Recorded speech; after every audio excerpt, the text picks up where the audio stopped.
Coming up on Arirang News, South Korean President Moon Jae-in meets in Beijing with the President of China, Xi Jinping. Moon is understood to have asked the Chinese leader for help keeping the talks with North Korea moving. The trade ministers of South Korea, China, and Japan agreed to speed up talks on setting up an FTA and to finally conclude an even broader deal, the Regional Comprehensive Economic Partnership. And a report suggests 3 in 10 South Koreans are underemployed, meaning they're overqualified or overeducated for the jobs they have and make less money. It's 4:00 p.m. here in Seoul. Thanks for tuning in to Arirang News. I'm Devin Whiting. President Moon Jae-in says he hopes South Korea and China will stay in close cooperation on denuclearizing North Korea. Ahead of a 3-way summit with Japan tomorrow, President Moon met with Chinese leader Xi Jinping to discuss ways to boost bilateral cooperation. Our Park Hee-jun has this report. In Beijing Monday, President Moon Jae-in said the lull in dialogue between Pyongyang and Washington is not beneficial to anyone, not even North Korea. Thanking Chinese President Xi Jinping for playing an instrumental role in bringing peace and denuclearization to the Korean Peninsula, President Moon said he anticipates deeper cooperation with China regarding the peace process. 북미 대화가 중단되고 한반도 긴장이 고조되는 최근 상황은 우리 양국은 물론 북한에게도 결코 이롭지 않습니다. 모처럼 얻은 기회가 결실로 이어지도록 더욱 긴밀히 협력해 가기를 희망합니다. North Korea's continued missile tests have led to escalated tensions in the region. Adding to that, leader Kim Jong-un recently gathered his top military officials to discuss ways to enhance the regime's military capabilities. And the regime is constantly pressuring the U.S. to make concessions before the year's end, threatening to give Washington an unwanted Christmas gift if it fails to do so. With things reaching a critical stage, President Moon is understood to have asked President Xi to use his close relations with Kim to facilitate nuclear dialogue. The two leaders also expressed hopes to move past the sensitive issue of THAAD. 잠시 서로 섭섭할 수는 있지만 양국의 관계는 결코 멀어질 수 없는 유구한 역사와 문화를 가지고 있습니다. Seoul's decision to deploy the U.S. missile defense system has prompted China to take retaliatory measures against South Korean companies over concerns that the U.S. could spy on China's military. And President Xi has not reciprocated President Moon's visit to China in December 2017. But Moon extended an invitation to Xi, saying that he hopes to meet in Seoul in the near future. If they do meet, that will be seen as a significant contribution to restoring bilateral ties. Their summit, originally scheduled for half an hour, lasted for 55 minutes. Later Monday, President Moon will fly to Cheongdu, the host city of the tripartite summit with Japan on Christmas Eve, where he will hold talks with Chinese Premier Li Keqiang. Building on the Moon-Xi summit, their discussions will focus on boosting cooperation in areas including economy, trade, environment, and culture. Park Hee-jun, Arirang News. And while calling on North Korea to return to the denuclearization talks, the U.S. military says it's maintaining a high level of readiness in case the talks don't pan out. And South Korea, to strengthen its monitoring of the regime, is also preparing to deploy a U.S. strategic asset. Kim Ji-yeon reports. The U.S. is bracing for North Korea to test an intercontinental ballistic missile as the regime's leader Kim Jong-un threatened to take a new path after the regime warned of sending Washington a Christmas gift if it isn't offered concessions by the North's self-imposed year's-end deadline. The chairman of the U.S. Joint Chiefs of Staff General Mark Milley stated at the Pentagon last Friday that the U.S. military is maintaining high levels of readiness on the Korean Peninsula to prepare against any threats from North Korea. U.S. Defense Secretary Mark Esper added that he hoped denuclearization talks with the North can resume, so the two sides remain on the diplomatic path. The Pentagon is closely watching North Korea's movements amid signs of increased activity, suggesting the North is expanding a factory linked to the production of long-range nuclear missiles, based on analysis of an image captured by private satellite tracker Planet Labs. NBC and CNN cited missile expert Jeffrey Lewis, director of the East Asia Non-Proliferation Program at the Middlebury Institute of International Studies, to report last Thursday that North Korea has placed a temporary structure near a missile launch site pad in Pyeongseong, north of Pyongyang, a move which usually indicates the production or modification of ICBM launchers. According to private military aircraft tracker Aircraft Spots, the U.S. flew its RC-135W Revet joint surveillance aircraft over the peninsula for 3 days in a row through Monday. A South Korean military source noted it's a rare move since the U.S. does not normally carry out such operations on weekends. The South Korean military is also gearing up for a possible provocation. One of the 4 RQ-4 Global Hawks that South Korea ordered from the U.S. arrived early Monday morning at South Korea's southern Sachon Air Base. The other 3 are due to arrive by early next year at the latest. The $200 million unmanned aircraft is a powerful U.S. strategic asset, and the deployment is expected to greatly enhance South Korea's capability to monitor North Korea's military movements. Kim Ji-yeon, Arirang News. The U.S. is reportedly planning a trilateral meeting between its Secretary of State and the foreign ministers of its allies, South Korea and Japan, amid North Korea's threats of new provocations. Citing multiple sources, Japan's Kyodo News Agency reported Sunday that Secretary of State Mike Pompeo is looking at a meeting with South Korean Foreign Minister Kang Kyung-hwa and Japanese Foreign Minister Toshimitsu Motegi in San Francisco in mid-January. The U.S. reportedly aims to be able to respond quickly with its allies if North Korea launches an ICBM. The last meeting between the 3 sides was held in Bangkok in August.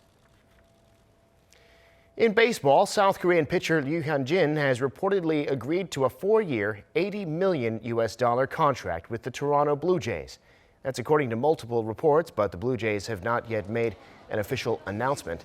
The left-hander's 4-year contract could be the biggest ever for a South Korean pitcher, exceeding Park Chan-ho's 5-year, $65 million deal with the Texas Rangers in 2001. This season, with the LA Dodgers, the 32-year-old Ryu led Major League Baseball with a regular season ERA of 2.32. Ryu finished as runner-up in the vote for the National League Cy Young Award and earned his first MLB All-Star selection.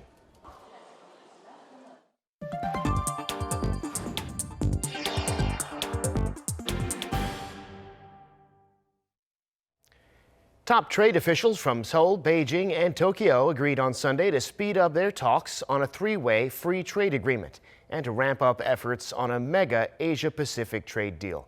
Lee Seung-jae reports. South Korea's trade minister Sung In-mo met in Beijing on Sunday with China's Commerce Minister Zhongshan and Japan's Economy and Trade Minister Hiroshi Kajiyama for talks on how to speed up their regional free trade negotiations. The talks between the 3 sides comes as China remains embroiled in an over-year-long trade fight with the U.S. The meeting also marks the first gathering of the trade ministers of the 3 Asian neighbors since Tokyo implemented restrictions on exports of industrial materials to Seoul in July.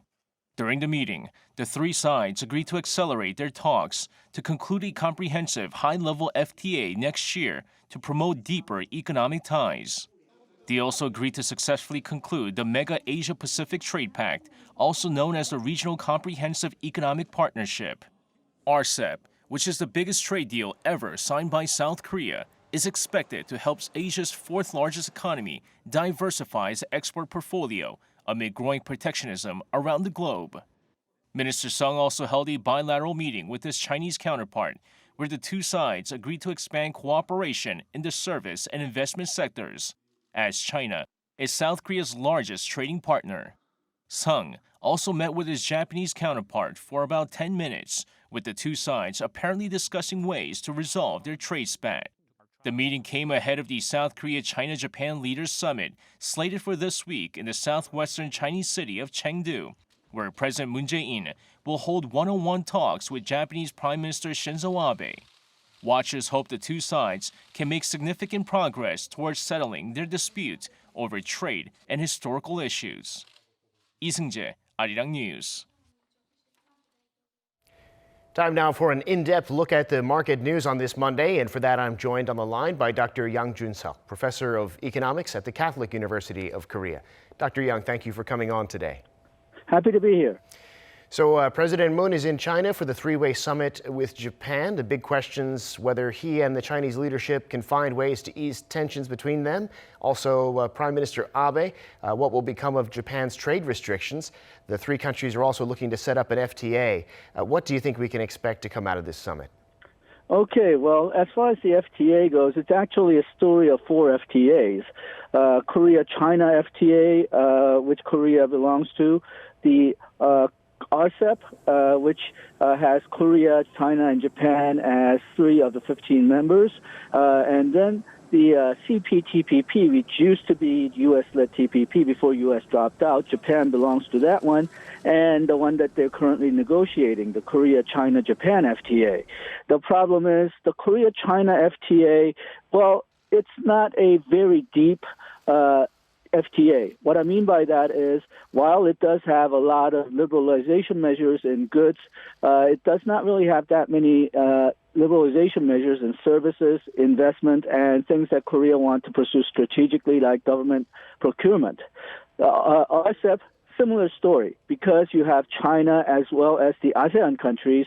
They're pursuing a very light level FTA, so they will probably open a lot of barriers on goods, but it's questionable whether it'll be a deep liberalization, whether it'll involve services and investment.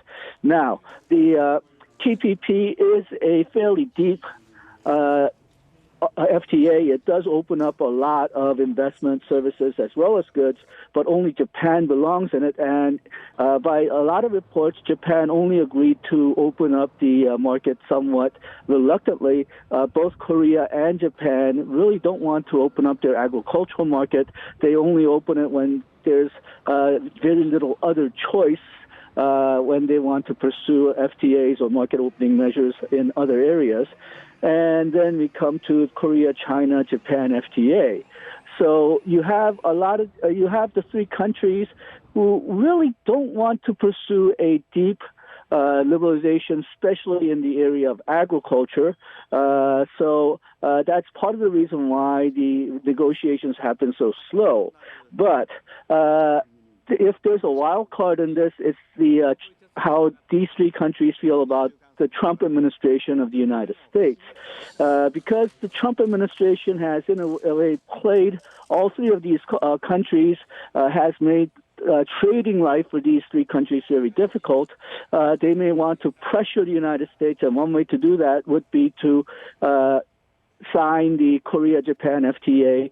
But as I mentioned, none of these countries, I think, really want a deep liberalization at present.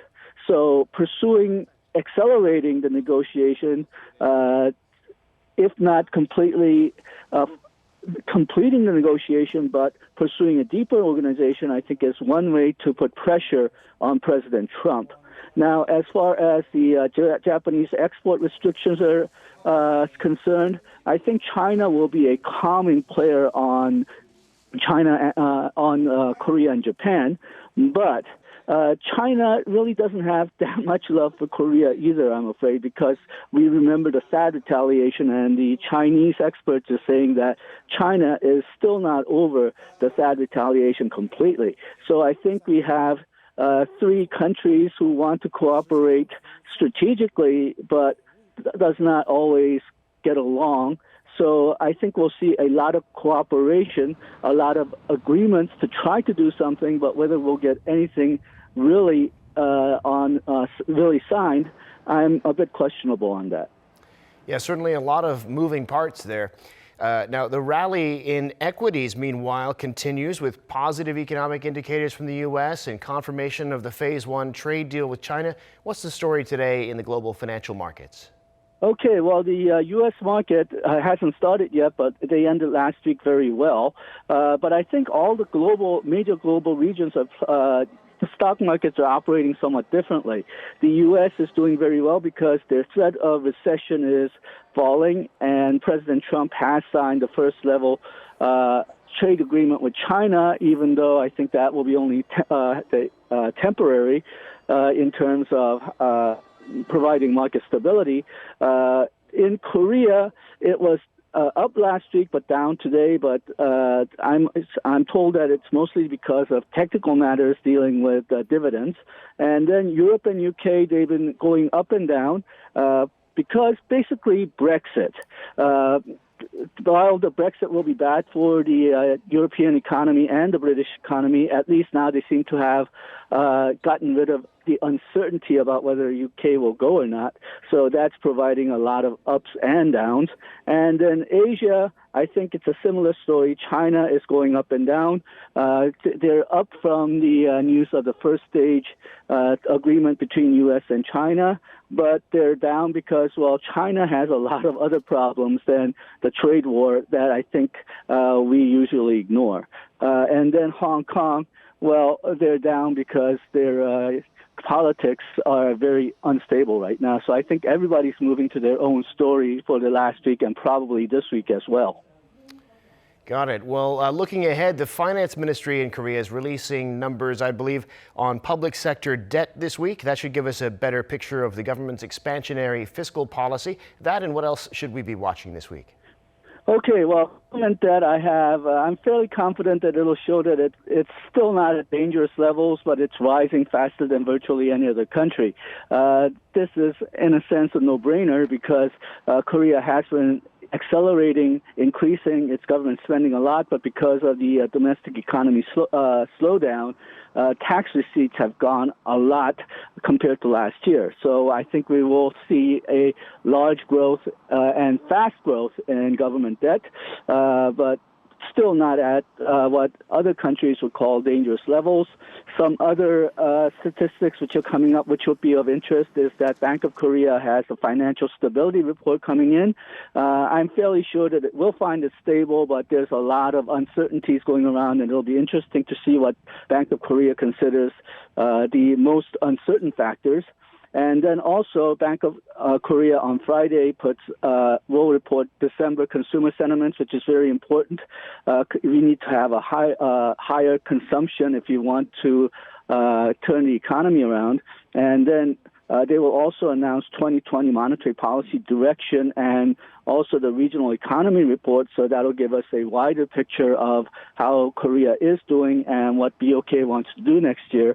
And then on the foreign side, on the 28th, the United States will announce their U.S. oil reserves. That's very important for how much oil prices will change in the near future. If United States reports that it has a lot of oil reserves, then oil prices usually go down. But if the oil reserves have fallen down in the United States, that usually means oil prices will go up. All right, Professor Young, we'll have to check in with you again soon. Thanks so much for making time today. Thank you. Now, Korea's central bank report shows the number of South Koreans overqualified for their jobs has reached a record high this year. Kim Hae-sung explains. Around 3 in every 10 Koreans are overqualified for their current jobs, mainly due to a jobs mismatch. That's according to a report by the Bank of Korea, which shows that the underemployment rate, or the proportion of workers with education higher than what's required for their work, has breached 30% for the first time. The report said a lack of quality jobs is the key reason for the steady rise in underemployment, which has surged since the 2008 global financial crisis, when it broke the 25% mark for the first time. Between 2000 and 2018, the number of college graduates increased by an annual average of 4.3%, while the number of so-called adequate jobs, such as managerial and professional jobs, went up by 2.8%. The Bank of Korea categorized work and services and sales as underemployed jobs, which pay a wage that's 38% lower than that of adequate jobs. Less than 5% in those fields moved up the ladder and found adequate jobs after a year, and 11% did so after 3 years, showing their jobs did not provide upward mobility. South Korea has the highest college enrollment rate among OECD countries at 70%. The Bank of Korea's report said to reduce overeducation, which results in human capital inefficiency, the country needs job training and measures to enhance labor mobility. Kim Hae-sung, Arirang News. From early next year in Korea, both parents will be allowed to take childcare leave at the same time. Family care leave will also be extended to grandparents and grandchildren. Park Se-young explains. Starting next February, the Korean government will allow both the mother and father to take childcare leave at the same time for the same child. The cabinet has approved a change to the Act on Equal Employment and Support for Work-Family Reconciliation, getting rid of the ban on working parents from simultaneously taking leave for the same child. Also, from the effective date of February 28th, both parents will be able to get childcare allowances. Another change is the introduction of family care leave starting January 1st. Employees will be able to take off up to 10 days per year due to family illness, accidents, old age, or the raising of children. And the use of family care leave, which had been allowed only for parents, spouses, children, and parents-in-law, will be extended next year to grandparents and grandchildren. Workers will get flexibility on their hours too. Under changes to the Equal Employment Act passed in August, employees will be able to reduce their work hours for reasons like family care, their health, or to pursue training and education, as long as it can be shown that it won't hurt their employer's business. This will first apply next year to public institutions and workplaces with more than 300 employees before being expanded to all workplaces by 2022. Park Se-young, Arirang News. The South Korean superstars BTS in their 3 most recent concerts in Seoul attracted a number of foreign visitors comparable to the 2018 Winter Olympics in Pyeongchang. According to a study by Korea University, the BTS show in October, the last shows on their world tour Love Yourself, Speak Yourself, drew around 187,000 foreigners. That's around 67% of the number who went to the games in Pyeongchang. The Seoul concerts alone had an economic effect worth around $800 million, equivalent to the combined annual sales of 6 medium-sized companies.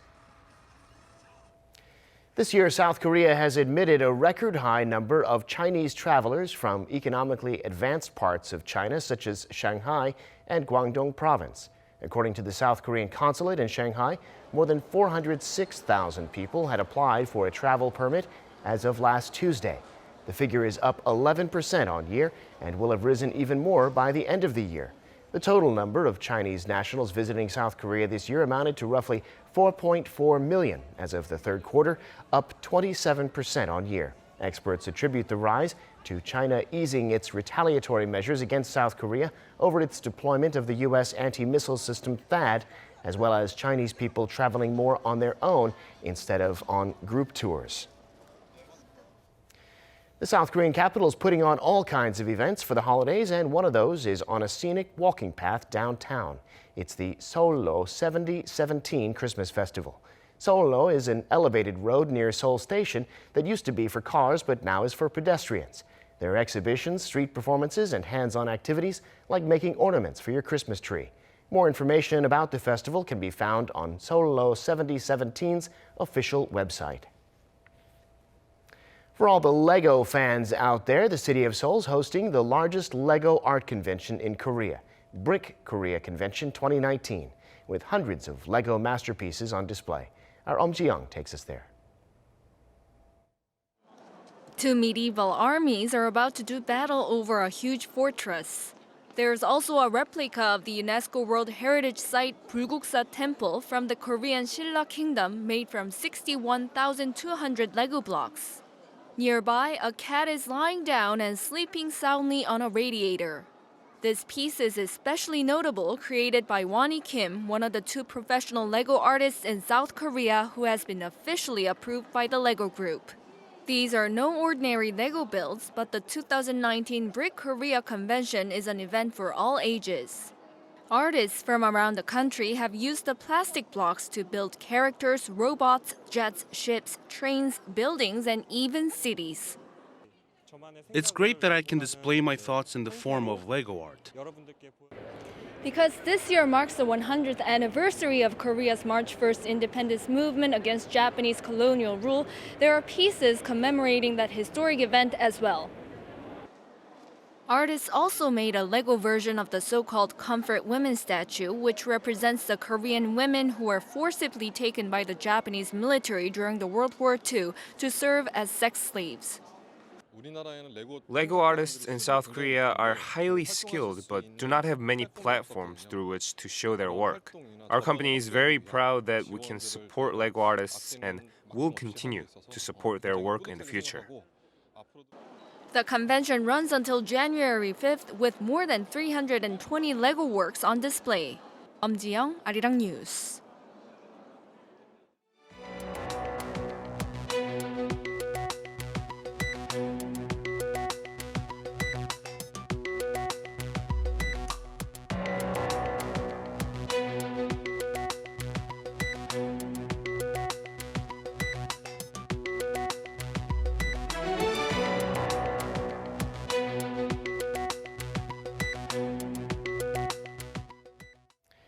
And that brings us to the end of this newscast. Thank you for watching.